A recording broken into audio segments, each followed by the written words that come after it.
Bonjour à tous, j'espère que vous allez bien, c'est Lucas de chez BLC et nous sommes ensemble aujourd'hui pour parler bien évidemment de PyDrive mais également de PyDrive et du ticketing. Comme vous le savez aujourd'hui, PyDrive n'intègre pas de solution native pour tout ce qui va être support, hotline, ticket au sein de la solution. Elle propose en revanche des solutions telles que FreshDS, des connexions natives avec FreshDS, Zendesk, avec des connecteurs permettant l'échange d'informations de contacts et la création d'affaires automatiquement dans PyDrive. Ça fonctionne, c'est natif aujourd'hui. Chez BLC, on utilise d'ailleurs FreshDesk et ça fonctionne très bien, on en est très content. Le but de cette vidéo n'est pas de présenter ces connecteurs qui sont déjà natifs et très bien expliqués sur le web, mais de vous présenter une solution de contournement à l'utilisation de PyDrive et du ticketing directement intégré à PyDrive. Quels sont les objectifs ? Comment on peut le construire ensemble? Quelles sont les différentes informations qui nous seront nécessaires à sa création? Nous allons essayer de voir tout cela dans cette vidéo. Il faut bien comprendre que cette solution est pour un besoin simple de ticketing où je reçois un email ou un appel, je crée un nouveau ticket, on va le voir dans PyDrive, je le gère avec un système d'attribution automatique, des automatisations, mais c'est pour vraiment du support simplifié. Si vous avez un besoin un peu plus complexe pour votre support, nous vous conseillerons chez BLC d'utiliser des outils dédiés à cela, FreshDesk, Zendesk et tant d'autres outils qui sont aujourd'hui disponibles sur le web. N'hésitez pas, si vous avez des questions à ce sujet, nous avons des équipes en place pour échanger ensemble et voir ce qui est préférable pour votre besoin aujourd'hui. Donc, si on passe maintenant sur mon écran pour que je puisse vous présenter une idée parmi tant d'autres qui sont possibles sur PyDrive pour du ticketing. Je vais donc avoir dans PyDrive, un pipeline spécifique à mon support. Je suis donc dans mon pipeline support avec 4 étapes que j'ai imaginées. On pourrait en avoir plus, on pourrait en avoir moins. Nouveau support, en cours de traitement, attente-réponse, analyse technique. Ce ne sont que les tickets en cours qui sont dits ouverts. Dès lors qu'on aura un ticket qui sera clôturé, fermé, on va le passer au statut gagné de PyDrive. Comment ? Première source des tickets, un appel téléphonique, je vais venir créer une affaire manuellement dans PyDrive. Deuxième source, via email. Je reçois un email, automatiquement, boum, ça me crée une affaire dans PyDrive. Troisième support, potentiellement un formulaire sur votre site ou un formulaire en ligne que je vais avoir créé ici sur mon outil. Voilà, c'est un peu plus joli avec la petite photo, les petits logos de BLC. C'est pas grand chose, mais ça fait toujours le petit plus. Donc, je suis potentiellement ici sur ma boîte de réception, j'envoie un email au support ou via un formulaire, différentes solutions fonctionnent. Je vais vous présenter celle du formulaire en ligne qui va être connecté à PyDrive. Donc je suis sous Tally, qui est un des logiciels gratuits sur lesquels on peut créer des formulaires et connecter à PyDrive. Il y a également Typeform qui est une solution très connue et d'autres solutions. Moi, de plus en plus chez BLC, on utilise Tally pour des besoins car c'est un outil qui est facile de prise en main et en termes de connexion avec PyDrive qui est aussi intéressant. Donc je vais rentrer mon identité. Potentiellement, je vais prendre Intel puisque j'ai mon PC à côté de moi. 01. Hop. Je vais par la suite pouvoir renseigner donc les informations d'identité, les questions. Alors, ça c'est vraiment personnalisable, hein. Moi j'ai mis 3 types de questions, message d'erreur, technique, question. Je vais mettre message d'erreur. La priorité de ma demande, tiens, c'est une P2. Le sujet, mon sujet ça va être potentiellement automatisation de PyDrive. Le message, bonjour, j'ai un problème avec une automatisation qui ne se déclenche pas par exemple. Avec une automatisation qui ne se déclenche pas. Choisir un fichier, tiens, je vais aller sur une de mes automatisations de PyDrive. Hop, je vais prendre une petite capture d'écran que je vais enregistrer, que je vais venir déposer. Ça peut être un exemple. Hop, je vais prendre celle-ci. Potentiellement, hop, je fais une petite capture d'écran. Je l'enregistre sur mon PC et je vais venir la déposer directement dans mon formulaire. Elle a été déposée, j'ai rempli les différentes informations du support, du formulaire de support de mon intégrateur et je l'envoie. Je retourne là potentiellement sur le site de BLC, d'accord. J'ai donc maintenant envoyé mon formulaire de support. Automatiquement, côté intégrateur, maintenant, on va passer côté intégrateur, je vais avoir une nouvelle opportunité, une nouvelle affaire qui va arriver. J'ai donc un outil derrière qui va me permettre de récupérer ce formulaire et qui va donc me créer les différentes informations dans PyDrive me permettant de retrouver le nouveau ticket, le corps de message et pouvoir l'affecter à une personne du support de mon équipe. Donc on va attendre, il y a un petit délai effectivement dans la recherche. Il va redescendre automatiquement, il n'y a pas de souci pour cela. Mon affaire est apparue, Intel, avec un numéro de ticket qui est apparu ici.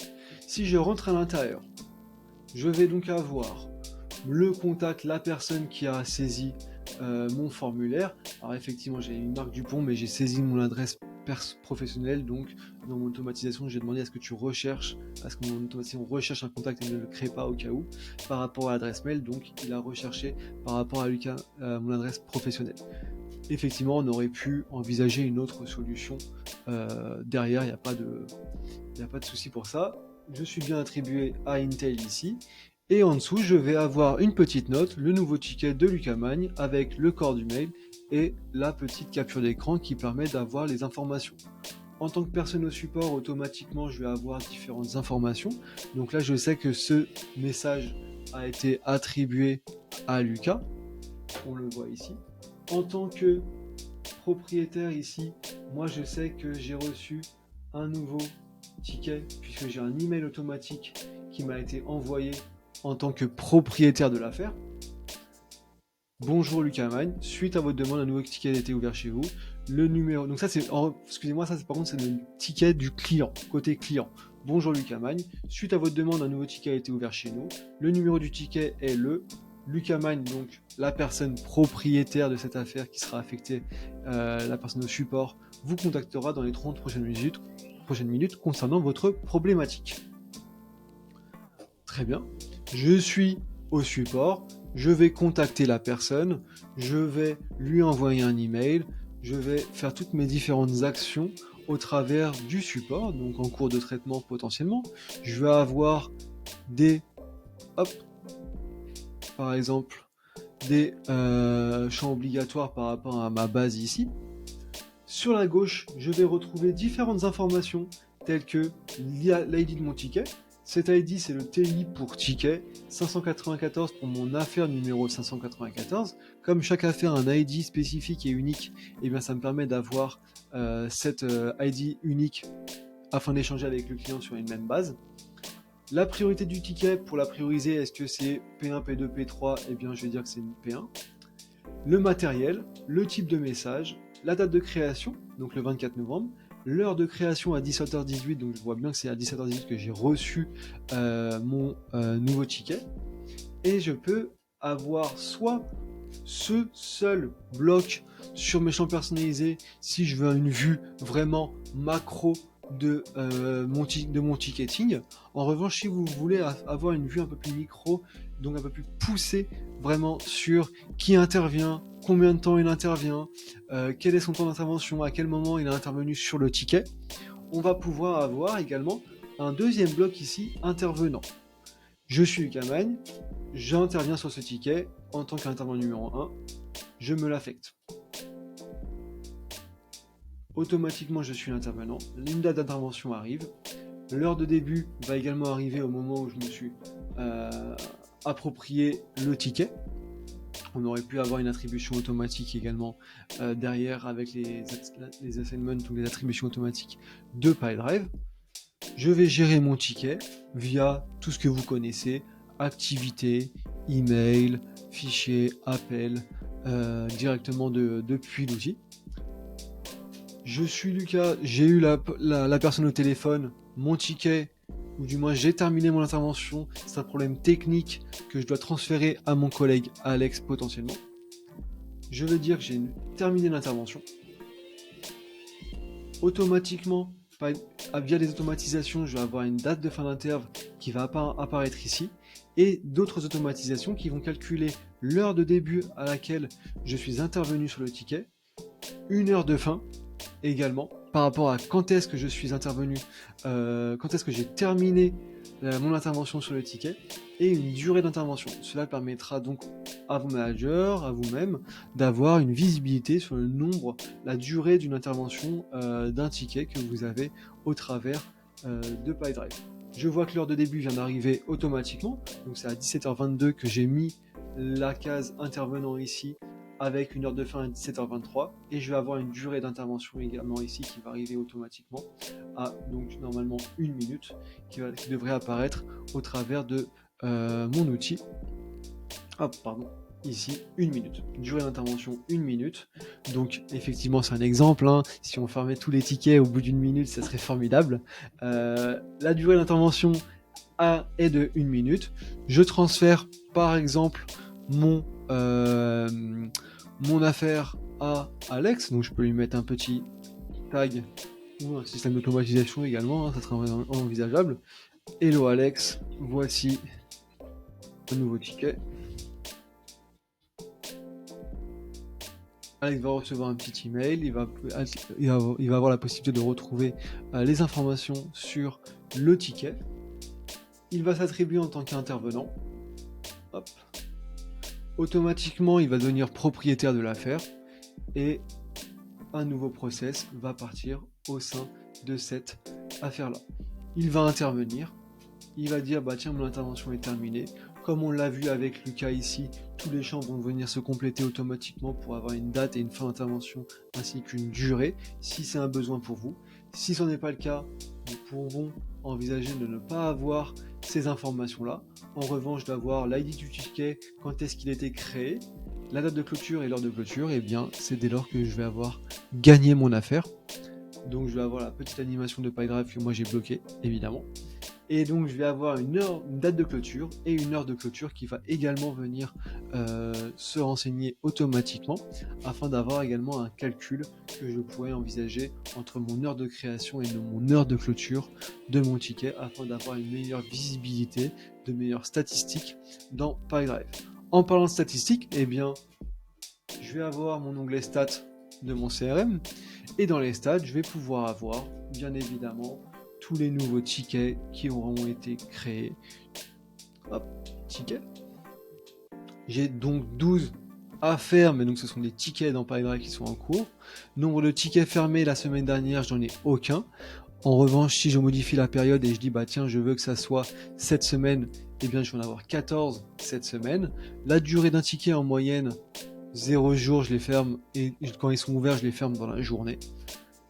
Le nombre de tickets par problématique, donc question, connexion, message d'erreur technique, on aurait pu envisager également d'autres erreurs spécifiques à votre besoin. Le niveau de priorité, P2, P1, P3, et le nombre de nouveaux tickets par matériel également. On pourrait également avoir un nombre de tickets avec la durée, avec différentes informations que l'on a recueillies au travers des affaires de PyDrive. Dès lors qu'il est fermé, bien évidemment, le client reçoit également un nouvel email l'informant que son ticket a été fermé. Hop, le voici. Bonjour, nous vous informons que votre ticket numéro à propos a été clôturé. Pour toute nouvelle demande, merci de compléter ce formulaire, donc le fameux formulaire sur lequel j'avais pré-rempli ma première demande. Donc voilà comment se structurerait aujourd'hui une potentielle solution de contournement, hein, je te parle bien de contournement pour une utilisation de ticketing dans PyDrive, parce que PyDrive, encore une fois, ne propose pas d'outils de ticketing à proprement parler intégrés nativement dans sa solution. C'est une solution parmi tant d'autres. On pourrait potentiellement avoir du module projet dans PyDrive pour faire du ticketing. On pourrait utiliser d'autres automatisations, d'autres affectations, d'autres KPI, mais c'est une première solution qui nous semble intéressante. On va d'ailleurs y penser, y réfléchir chez BLC pour pourquoi pas n'avoir qu'un seul outil au travers du support et du sales sur PyDrive pour avoir une historisation des échanges, que ça soit support ou sales, sur la même fiche contact et organisation, mais également pour mutualiser les coûts, puisqu'au lieu d'avoir Freshdesk et PyDrive en coût par licence, on n'aurait que PyDrive avec tous les utilisateurs rapatriés sur le CRM. Encore une fois, PyDrive n'est pas un outil de ticketing. Si vous avez des besoins plus poussés, si vous avez une envie ou des attentes spécifiques, il y a des outils qui sont dédiés à cela et qui fonctionnent également très bien. Voilà pour cette vidéo sur PyDrive et le ticketing. C'était un plaisir de pouvoir vous la présenter. Nous sommes tout à fait disponibles pour répondre à vos questions. N'hésitez surtout pas. Nous sommes BLC Conseil, intégrateur de gestion, de logiciels de gestion, je vais y arriver. Et on se retrouve à très vite pour de nouvelles vidéos. Bye bye.